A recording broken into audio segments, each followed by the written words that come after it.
Assalamualaikum warahmatullahi wabarakatuh. Kami dari kelompok 4 ingin mempresentasikan tentang pembentukan membran ekstra embrionik pada hewan dan plasenta. Kelompok 4 ini terdiri dari 1. Selvina Dimasinta, 2. Heni Damayanti, 3. Rikah Mulyatini, dan 4. Istia Nurhayati. Yang pertama kita akan membahas tentang pengertian bagian dan fungsi selaput ekstra embrionik. Di sini sudah ada yang tahu apa itu lapisan ekstra embrionik? Belum. Oke, saya jelaskan ya. Lapisan ekstra embrionik adalah beberapa selaput yang terbentuk pada masa perkembangan embrio yang berasal dari tubuh embrio, namun terletak di luar tubuh embrio. Selaput ekstra embrionik secara umum berfungsi sebagai media perantara zat dan sebagai pelindung embrio. Nah, bisa dipahami ya untuk pengertian ini ya. Selaput ekstra embrionik terdiri dari 4 macam, yaitu kantong kuning telur atau yolk sac, amnion, chorion, dan allantois. Pada masa embriologi, amnion dan chorion terbentuk dari lapisan ektoderm dan mesoderm somatis, sedangkan pada kuning telur dan allantois pada masa embriologi terbentuk dari lapisan ektoderm dan mesoderm splankis. Nah, ini adalah macam-macam dari lapisan ekstra embrionik. Nah, ada apa saja? Nah, yang pertama ada amnion. Nah, fungsi amnion ini untuk apa? Nah, kita pelajari bersama-sama ya. Amnion merupakan selaput ekstra embrionik yang menyelubungi embrio. Fungsi dari amnion ini adalah untuk mencegah embrio kering dan menahan embrio dari guncangan. Nah, bisa dimengerti ya untuk penjelasan yang ini. Jadi ketika bayi di dalam, misalnya itu bayi di dalam kandungan itu, biar tidak goncang-goncang itu ada selaput untuk melindungi, yaitu ini selaput amnion. Nah, fungsi amnion ini untuk mencegah dari guncangan tadi. Dan amnion ini biasanya kita sebut dengan air ketuban. Bisa dimengerti ya. Kemudian ada chorion. Chorion adalah selaput ekstra embrionik yang terletak pada bagian luar. Fungsi chorion adalah untuk membawa bahan-bahan berupa gas masuk ke peredaran darah fetus serta mencegah masuknya bakteri. Jadi embrio yang ada di dalam tubuh itu ketika bahan-bahan gas-gas masuknya itu melalui chorion ini. Kemudian ada yolk sac atau kantung kuning telur. Yolk sac memiliki fungsi seperti hati, yaitu sebagai organ hematopoiesis. Apa itu hematopoiesis? Hematopoiesis adalah proses di mana sel-sel dibuat. Selain itu, kantung yolk sac juga berfungsi sebagai menutrisi embrio. Jadi kantong kuning telur ini sebagai proses awalnya dibuat seperti awal proses dibuatnya darah ya, sel-sel darah ini. Kemudian ada allantois. Allantois memiliki fungsi sebagai kantung urin ekstra embrionik, sebagai paru-paru ekstra embrionik, dan untuk mencegah albumin pada reptil serta mamalia bertelur, sedangkan mamalia merupakan bagian plasenta fetus. Nah, jadi allantois ini jika di manusia itu bagian dari plasenta. Nah, bisa dimengerti ya. Nah, kemudian akan diteruskan oleh teman saya. Terima kasih. Assalamualaikum warahmatullahi wabarakatuh. Nama saya Heni Damayanti. Di sini saya akan melanjutkan pembahasan yang kedua, yaitu perbedaan selaput ekstra embrio pada mamalia, aves, reptil, amfibi, dan pisces. Tadi sudah dijelaskan oleh Mbak Lika ya, fungsi dari selaput ekstra embrio ya sebagai mediator pertukaran zat dan sebagai pelindung embrio. Nah, selaput ekstra embrio pada hewan sendiri ada 4 macam, yaitu kantung kuning telur atau yolk, amnion, chorion, dan allantois. Nah, di sini ada gambar, yang sebelah kiri itu selaput ekstra embrio mamalia, dan yang sebelah kanan itu selaput ekstra embrio aves dan reptil. Aves dan reptil ini sama ya, hampir sama. Terus perbedaan yang pertama yaitu kantung kuning telur atau yolk. Selaput embrionik ini berkembang baik pada kelompok hewan aves dan reptil, tetapi pada kelompok mamalia kurang berkembang. Selaput embrionik ini berkembang baik pada kelompok hewan aves atau unggas karena sel telur pada kelompok aves dan reptil, sel telur dengan jumlah kuning telur banyak. Kuning telur sendiri digunakan untuk sumber nutrisi selama embrio berkembang. Nah, selaput atau kantung kuning tersebut terbentuk karena lipatan spring noploera ke arah ventral untuk membentuk usus primitif, dan sisa lipatan spring noploera ini kemudian akan menyelubungi kuning telur.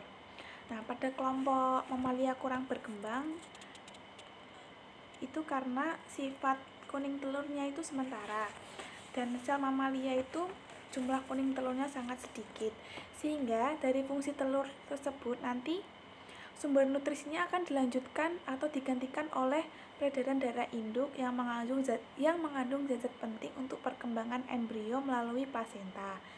Kantung kuning telur pada mamalia berkembang di awal perkembangan embrional, kemudian akan digantikan bagian umbilikal atau plasenta, atau sering disebut tali pusat ya.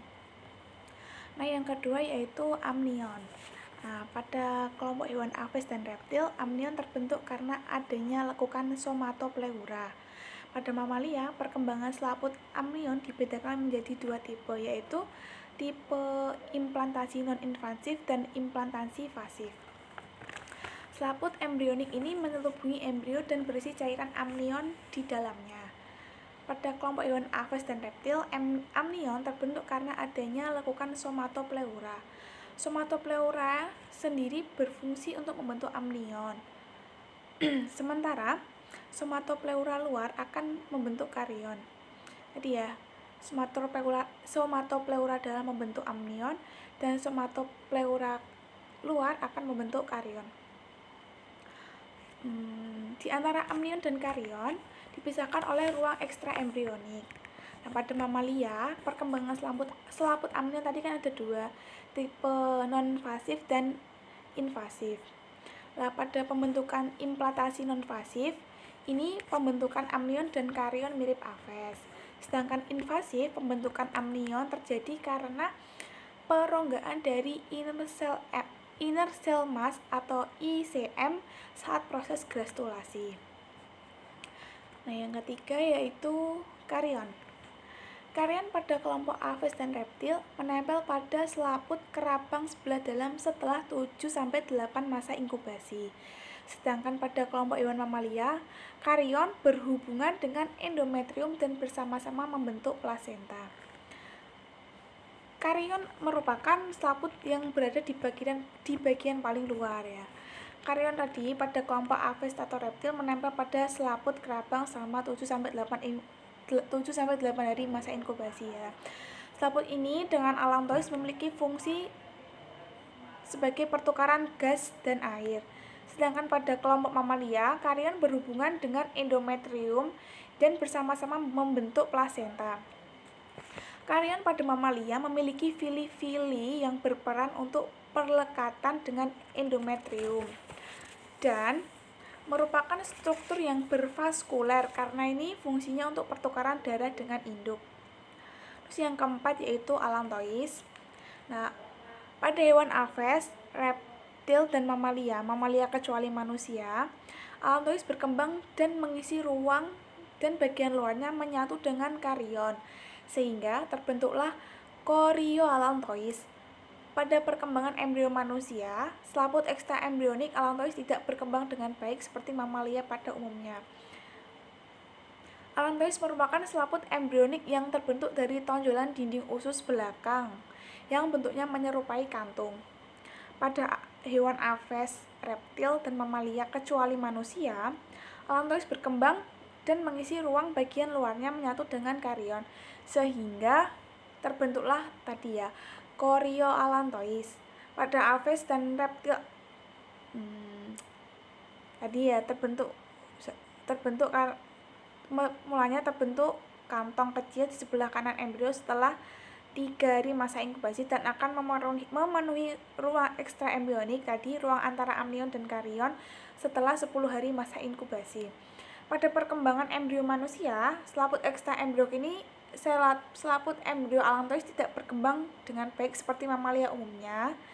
Allantois mirip dengan kantong York atau tadi kantung kuning telur, yaitu bersifat rudimenter dan akan menjadi bagian dari umbikulus atau tali pusat.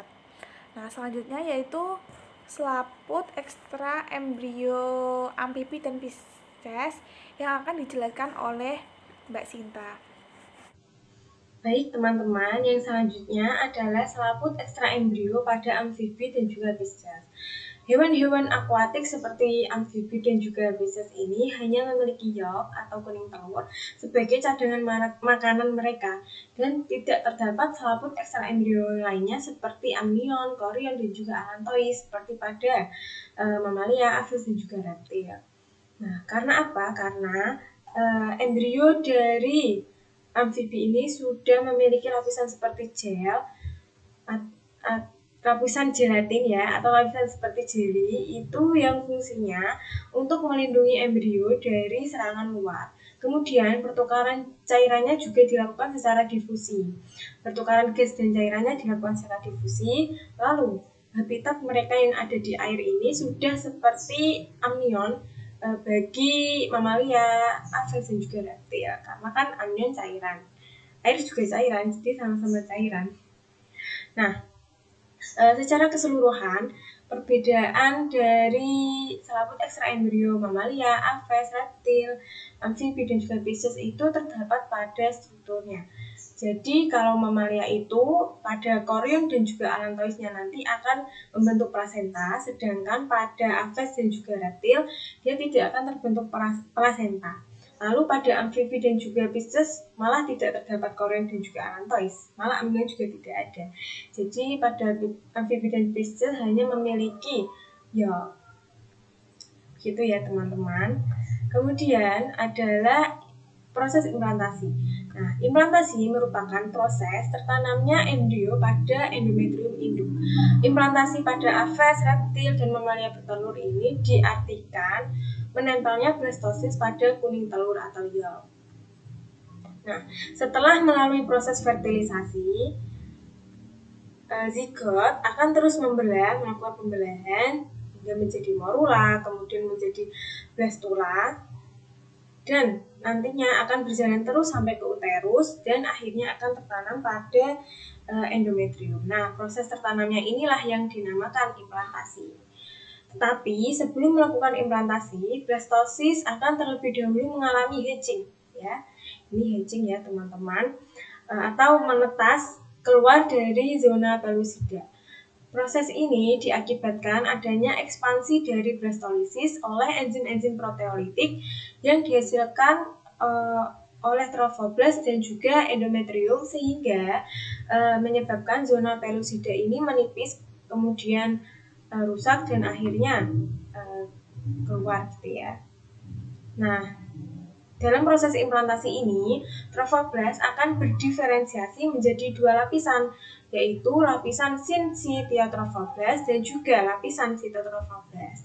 Nah, lapisan syncytiotrophoblast ini adalah lapisan trophoblast yang tidak jelas gitu ya batasnya. Tetapi pada syncytiotrophoblast ini dia jelas. Dia yang akan mempengaruhi bentuk dari blastosis itu sendiri. Nah, pada mamalia, setelah terjadinya implantasi biasanya akan diikuti oleh proses plasentasi atau pembentukan plasenta. Nah, implantasi pada manusia ini terjadi pada 3 fase. Yang pertama adalah fase aposisi. Pada fase aposisi ini, mikrofili pada permukaan apikal trophoblast saling berhubungan dengan mikroprotusi dari permukaan apikal epitel uteri. Nah, permukaan apikal epitel uteri ini biasa disebut pinopod. Jadi ini ya teman-teman, jadi dia akan berhubungan atau berhadapan gitu ya. Mikrofili dan mikroprotusi ini saling berhadapan. Kemudian diikuti oleh fase adesi atau adhesion. Pada fase ini terjadi interaksi antara blastosis dan juga epitel uteri. Ini ya teman-teman, terjadi interaksi, kemudian diikuti fase invasi, yaitu trofoblast melakukan penetrasi pada endometrium. Ini ya teman-teman. Yang selanjutnya adalah implantasi berdasarkan proses melekatnya. Berdasarkan proses melekatnya, implantasi dibagi menjadi dua, yaitu implantasi invasif dan juga non-invasif. Yang pertama dulu ya teman-teman, implantasi invasif. Implantasi invasif ini adalah implantasi yang terjadi setelah blastosis hedging atau menetas. Jadi setelah blastosis itu menetas, dia akan segera melakukan implantasi. Nah, hewan yang melakukan implantasi ini adalah kucing, anjing, mamalia, dan juga rodienta. Nah, prosesnya itu diawali dengan reaksi desidualisasi, yaitu persiapan dinding endometrium ya. Jadi, dinding uterus akan mengalami peningkatan vaskularisasi, perubahan komponen perubahan komposisi matriks interseluler, perubahan morfologi sel-sel stroma, dan peningkatan kapiler-kapiler pembuluh darah. Kemudian akan terjadi perlekatan. Nah, setelah beberapa jam mengalami perlekatan, pada dinding endometrius di sekitar daerah perlekatan ini akan mengalami erosi. Kemudian trofoblast akan menjulur, menyelinap di antara sel-sel epitel, kemudian akan berdiferensiasi menjadi sitotrofoblast dan juga sinsitiotrofoblast. Nah, sinsitiotrofoblast ini nanti akan tertanam terus ya, akan menjangkau pembuluh darah dan nanti akan membentuk plasenta. Nah, nutrisi embrio selama implantasi ini didapat dari kelenjar uterus dan jaringan sekitar embrio yang mengalami kerusakan dan mengeluarkan metabolit. Metabolit yaitu protein, lemak, asam nukleat, dan juga karbohidrat. Nah, implantasi yang kedua adalah implantasi non-invasif. Pada implantasi ini, blastosis akan mengalami hedging terlebih dahulu. Kemudian, blastosis akan mengalami invasi, melanjutkan invasinya, kemudian baru akan melakukan implantasi pada dinding endometrium. Nah, implantasi ini terjadi pada babi, kuda, dan juga ruminansia. Prosesnya, nutrisi embrio selama implantasi didapat dari sekresi kelenjar uterus. Trofoblast akan mengalami pembelahan terus menjadi lebih besar dan luas yang akan mengakibatkan pertukaran metabolit dengan kelenjar uterus. Nah, ini nanti akan terjadi perekatan yang lebih ekstensif. Nah, biasanya implantasi non-invasif ini terjadi lebih lambat dibandingkan dengan implantasi invasif. Jadi ini ya teman-teman, setelah embrio ini mengalami hedging, dia akan melanjutkan invasinya. Jadi blastosis ini nanti akan mengalami elongasi. Kemudian baru akan melakukan implantasi pada uterus. Nah, ini adalah tabel lamanya waktu perkembangan embrio setelah ovulasi. Bisa dilihat ya teman-teman, ini implantasi pada ruminansia cenderung lebih lama dibandingkan pada mamalia. Jika pada ruminansia ini bisa sampai 30-40-an hari, kalau pada mamalia ini hanya terjadi sekitar seminggu ya, seminggu. Baik teman-teman, kalau yang tadi itu implantasi berdasarkan prosesnya, yang sekarang adalah implantasi berdasarkan kedalamannya. Berdasarkan kedalamannya, implantasi dibagi menjadi 3. Yang pertama itu adalah implantasi superficial atau sentral. Nah, pada implantasi ini, embrionya itu menempel pada permukaan endometrium. Jadi tidak tertanam gitu ya, tertanam di dalam endometrium, tetapi hanya di lumen uterinya. Nah, pada implantasi ini relatif tidak terjadi penetrasi atau erosi ke epitel endometrium. Contoh hewan yang melakukan implantasi ini yaitu kuda, babi, sapi, dan juga domba. Yang kedua adalah implantasi ekstrinsik. Pada implantasi ini, embrionya menembus endometrium tetapi hanya sebagian saja dan masih berhubungan dengan lumen uterus. Jadi tidak tertanam dalam gitu ya. Nah, contoh hewan yang melakukan implantasi ini yaitu monyet, anjing, tikus, dan juga kucing. Yang ketiga adalah implantasi interstisial atau profunda. Nah, pada implantasi ini embrionya tertanam pada endometrium dan merusak jaringan uterus sehingga tertanam gitu ya. Nah, implantasi ini biasa terjadi pada manusia, simpanse, dan juga marmut. Baik, selanjutnya di sini saya akan membahas mengenai plasenta dan plasentasi. Nah, sebelumnya perkenalkan nama saya terlebih dahulu ya. Perkenalkan, nama saya Istia Nurhayati, NIM 25 dari Tadis Biologi A. Di sini saya akan menjelaskan mengenai pengertian plasenta, bagian dari plasenta, macam-macam plasenta, fungsi plasenta, dan pembentukan plasenta. Oke, kita bahas satu-satu ya teman-teman. Baik, yang pertama yaitu mengenai pengertian plasenta dan plasentasi. Nah, plasenta itu merupakan dua komponen, di mana dua komponen ini terdiri dari selaput ekstraembrionik dan selaput lendir rahim. Nah, kedua komponen ini nanti akan berintegrasi menjadi satu kesatuan dan berfungsi sebagai pertukaran zat antara induk dengan fetus atau antara janin dengan ibu gitu ya. Sedangkan yang plasentasi ini merupakan proses pembentukan struktur dan jenis plasenta setelah terjadinya proses implantasi embrio pada endometrium induk. Nah, kalau yang plasenta itu merupakan organnya, sedangkan kalau plasentasi itu merupakan proses pembentukan organnya, yaitu maksudnya organ plasenta. Sampai sini bisa dipahami ya perbedaan plasenta dengan plasentasi gitu ya. Nah, plasenta ini mulai dibentuk itu pada usia kehamilan sekitar 3 minggu. Nah, 3 atau 4 minggu ya, 3 atau 4 minggu itu plasenta itu mulai dibentuk. Lama-kelamaan usia kehamilan itu kan akan semakin tua ya. Nah, dengan semakin tuanya kehamilan, maka plasenta itu akan tumbuh secara membesar atau meluas. Nah, plasenta akan terbentuk secara sempurna itu pada usia kehamilan sekitar ke-16. Pada sekitar minggu ke-16 gitu ya. Mulai dibentuknya tadi sekitar 3-4 minggu dan terbentuk secara sempurna itu sekitar minggu ke-16. Nah, sebelum plasenta terbentuk secara sempurna, embrio itu akan berkembang dengan mendapatkan nutrisi metabolik itu dari sekresi kelenjar uterus dari jaringan DESI2. Nah, baru ketika plasenta sudah terbentuk secara sempurna, nanti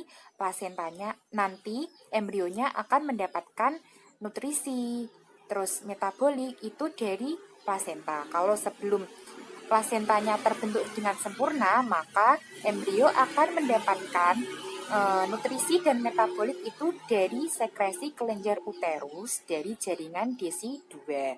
Nah, seperti itu ya teman-teman. Sampai sini paham ya? Baik, yang selanjutnya kita akan membahas mengenai bagian-bagian plasenta. Nah, bagian plasenta ini ada 3 ya. Yang pertama ada bagian janin atau disebut fetal portion.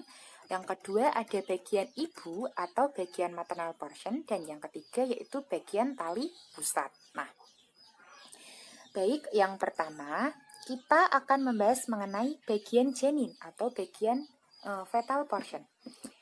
Pada bagian janin itu permukaannya mengkilap dan berwarna keabu-abuan seperti tembus cahaya. Nah, pada bagian janin ini terdiri dari 2 bagian lagi, yaitu bagian chorion frondosum dan bagian villi. Villi ini biasanya sering disebut sebagai jonjot-jonjot ya. Nah, villi atau jonjot itu pada minggu-minggu pertama kehamilan itu berada di seluruh permukaan korion. Nah, dengan berlanjutnya kehamilan yang semakin tua, maka villi pada kedua kutub akan membentuk formasi, yaitu villi pada kutub embrional dan villi pada kutub embryonal.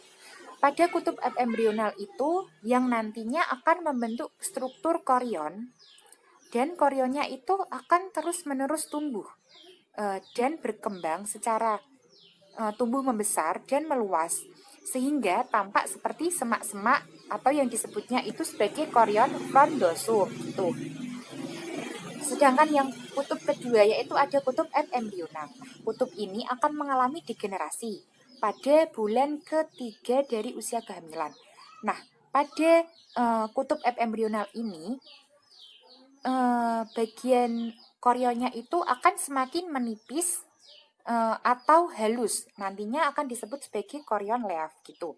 Kalau yang tumbuh membesar dan meluas seperti semak-semak itu disebutnya korion frondosum. Yang selanjutnya, yang bagian maternal portion itu merupakan bagian ibu atau bagian maternal yang terdiri dari desi2 kompakta. Nah, desi2 kompakta ini terdiri dari beberapa lobus dan kotiledon. Nah, kotiledonnya ini berjumlah kisaran 15-20 buah. Dan warna dari bagian ibu ini warnanya itu merah kegelap-gelapan seperti itu ya. Ini ada gambarnya. Nah, bisa dilihat ya, yang warnanya keabu-abuan dan tembus cahaya itu disebutnya bagian janin. Yang ini yang semak-semak itu, nah itu disebut korion frondosum atau villi yang tumbuh membesar. Seperti semak-semak yaitu ya. Kemudian yang bagian ibu itu warnanya merah kegelap-gelapan dan terdiri dari 15-20 kotiledon atau lobus gitu ya. Ini gambarnya. Bisa dilihat ya. Dipahami dulu. Sudah bisa membedakan ya mana yang bagian janin dan bagian ibu. Baik, pada bagian ketiga dari plasenta itu ada tali pusat. Nah, tali pusat ini merupakan jaringan ikat yang menghubungkan antara plasenta dan janin dan memiliki peranan penting dalam interaksi antara ibu dengan janin selama masa kehamilan. Nah, fungsi tali pusat itu apa? Nah, fungsi tali pusat itu sebagai sirkulasi darah janin sebelum janin dilahirkan. Nah, janin akan memperoleh darah itu dari ibu melalui tali pusat. Nah, arteri pada tali pusat ini fungsinya yaitu untuk mengalirkan darah dari janin menuju ke plasenta. Sedangkan pada bagian venal, ini tali pusatnya berfungsi untuk mengalirkan darah dari plasenta menuju ke janin. Jadi sebaliknya gitu ya. Selain berfungsi sebagai sirkulasi darah, tali pusat sendiri juga berfungsi dalam itu saluran yang menghubungkan antara plasenta dengan bagian tubuh janin, sehingga si janin itu akan mendapatkan asupan oksigen, makanan, antibodi itu dari ibu sebelum diterima oleh plasenta. Nah, itu disalurkan dulu melalui tali pusat seperti itu. Nah, selain itu, tali pusat juga berfungsi sebagai saluran pertukaran sisa metabolit seperti urea dan gas karbon dioksida. Yang mana sisa metabolit ini akan meresap keluar melalui pembuluh darah arteri umbilikalis yang mengalirkan sisa metabolit tersebut dari janin menuju ke plasenta. Jadi lewatnya itu melalui tali pusat. Tali pusat itu yang mana? Nah, ini bagian tali pusat itu yang panjang ini ya. Seperti apa? Usus ya, itu namanya tali pusat. Nah, tali pusat itu yang menghubungkan antara plasenta dengan janin gitu. Nah, fungsi dari plasenta. Apa sih fungsi plasenta itu? Ya, tentunya fungsi plasenta itu sangat penting sekali ya untuk janin selama dalam kehamilan, dalam kandungan gitu. Nah, baik, yang pertama fungsinya itu sebagai alat nutrition, di mana plasenta ini akan mendapatkan protein dari aliran darah melalui tali pusat. Gitu, sumbernya itu dari ibu, kemudian diteruskan oleh plasenta. Kemudian fungsi yang kedua yaitu sebagai alat ekspresi. Karena kan ginjal, hati, usus pada janin itu belum berfungsi, sehingga sisa metabolismenya ini akan dibuang atau dikeluarkan melalui plasenta. Kemudian yang ketiga yaitu sebagai barrier. Nah, maksudnya yaitu mencegah bakteri patogen atau zat-zat yang sangat berbahaya untuk peredaran darah induk ke peredaran darah fetus. Nah, ini plasentanya akan mencegah gitu. Kayak disaring seperti itu. Kemudian fungsi yang keempat yaitu sebagai respirasi. Nah, plasenta ini akan mentransfer oksigen yang diperlukan bayi melalui tali pusat agar dialirkan menuju ke darah janin. Kemudian yang kelima yaitu sebagai kelenjar yang menghasilkan hormon. Hormon apa yang dihasilkan? Ada hormon estrogen, progesteron, terus ada hormon human chorion gonadotropin dan human placenta lactagen. Nah, gitu. Berarti ada menghasilkan hormon ya, kurang lebih ada 4. Yang saya tahu itu menurut sumbernya itu ada 4 hormon yang dihasilkan oleh plasenta. Kemudian fungsinya yang terakhir itu sebagai imunitas untuk fetus agar si fetus atau si janin itu terlindungi dari segala infeksi. Kemudian yang keempat, yang selanjutnya yaitu ada macam-macam plasenta. Nah, macam-macam plasenta di sini ada 3 pokok bahasan. Yang pertama yaitu berdasarkan hubungan chorion dengan endometrium. Yang kedua berdasarkan daerah perlekatan dengan endometrium.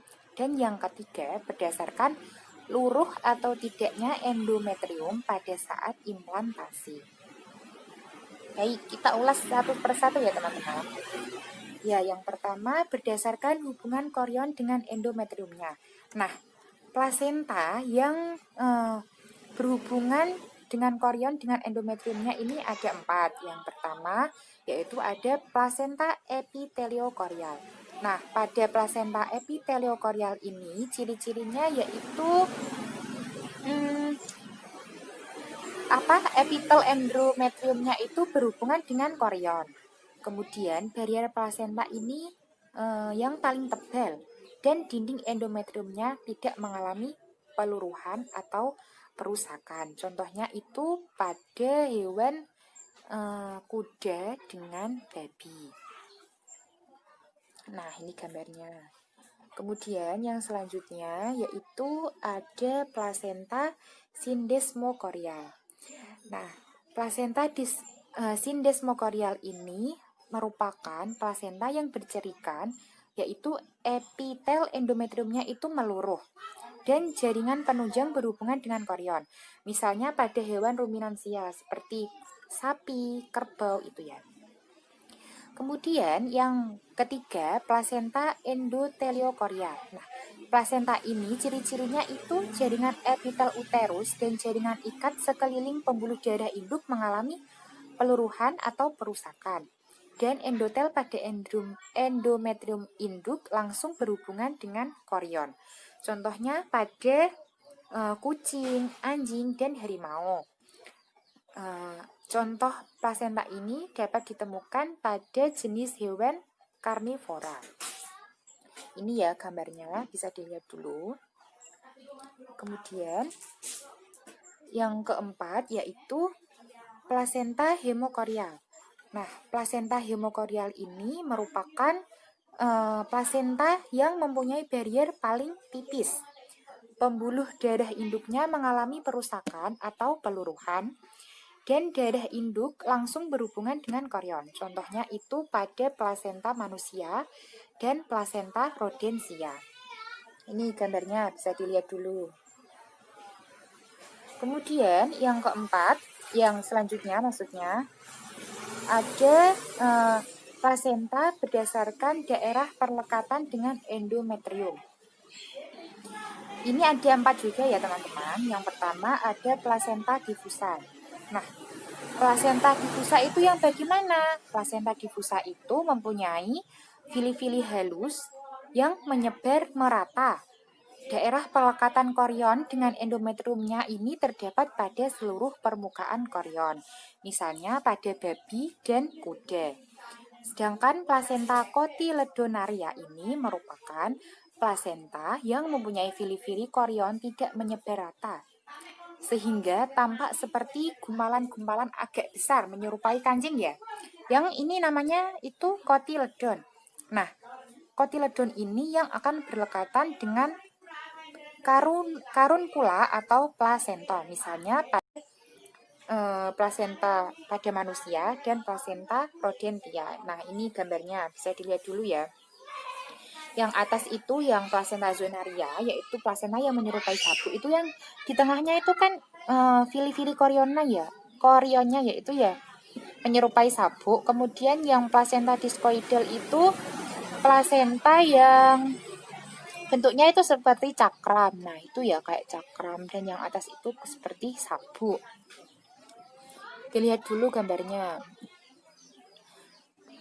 Kemudian yang selanjutnya yaitu plasenta berdasarkan luruh atau tidaknya endometrium pada saat implantasi. Nah, ini plasentanya ada 3 macam, yaitu plasenta adesiduata, semidesiduata, dan desiduata. Nah, pada adesiduata ini endometriumnya tetap utuh, seperti pada plasenta epiteliokorial. Sedangkan pada plasenta semidesiduata ini embriumnya lurus sebagian, seperti pada cisdesmokorial. Sedangkan pada plasenta desiduata itu embriumnya luruh sempurna, seperti plasenta endoteliokorial dan hemokorial. Gitu. Ya, yang selanjutnya yaitu ada pembentukan plasenta. Nah, plasenta ini dibentuk itu berawal dari ketika embrio itu sudah berimplementasi ke dalam endometrium uterus.